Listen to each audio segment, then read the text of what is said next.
Welcome to delicious restaurant quality food at home. Today, Southern potato casserole.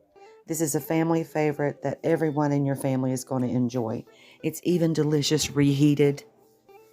I'm going to start out with 2 tablespoons of butter in my pan, and I sauteed an onion about 5 minutes before I put the hamburger in to get a little bit of crusty going on the onion and to distribute a little bit more flavor.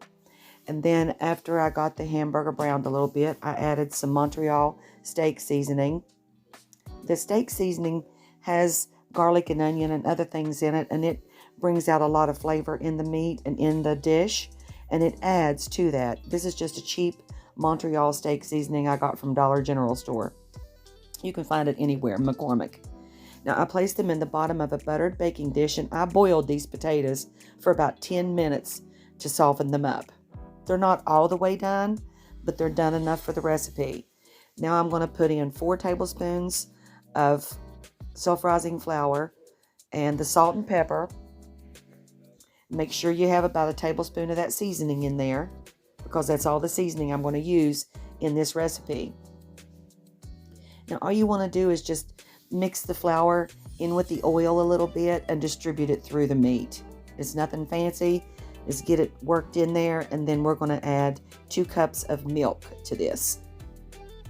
And the milk is what makes it real unctuous and decadent and thick and very rich in flavor. This casserole has been referred to as a cheeseburger type of casserole, and it is absolutely delicious. Just work all that through and bring that up to a boil, and it's done.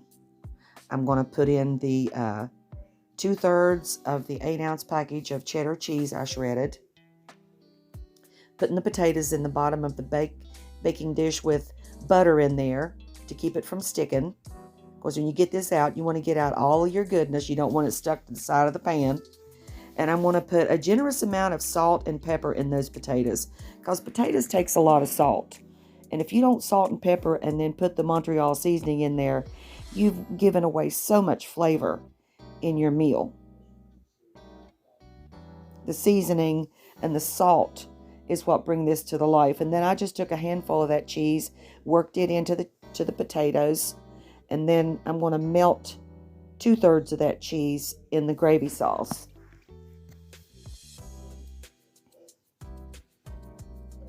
And then be sure as soon as you've finished with this and you ladle that over onto those potatoes, that you take your pan and put it in the water, because water and flour makes glue, and this sticks in there so bad with that cheese if you don't wash it out immediately. Then just ladle everything over the top as even as you can get it. And then we're just going to top this with a little bit of panko breadcrumbs to make it have a crunchy topping, and we're ready to roll. I put a little bit of the cheese on top just for looks and to keep the panko from falling down into the gravy and getting mushy. You want the panko to still be crunchy on top. Just spread that cheese around and then put the panko on top. This recipe is also delicious reheated the next day if you're lucky enough to have any left over in the refrigerator. Now I'm going to cover that with a generous, probably a 1/2 cup of panko breadcrumbs. And then I'm going to cut these and turn them into freezer meals, because this big baking dish is a whole lot of food for me and my husband. So I just separate that out into 3 pans.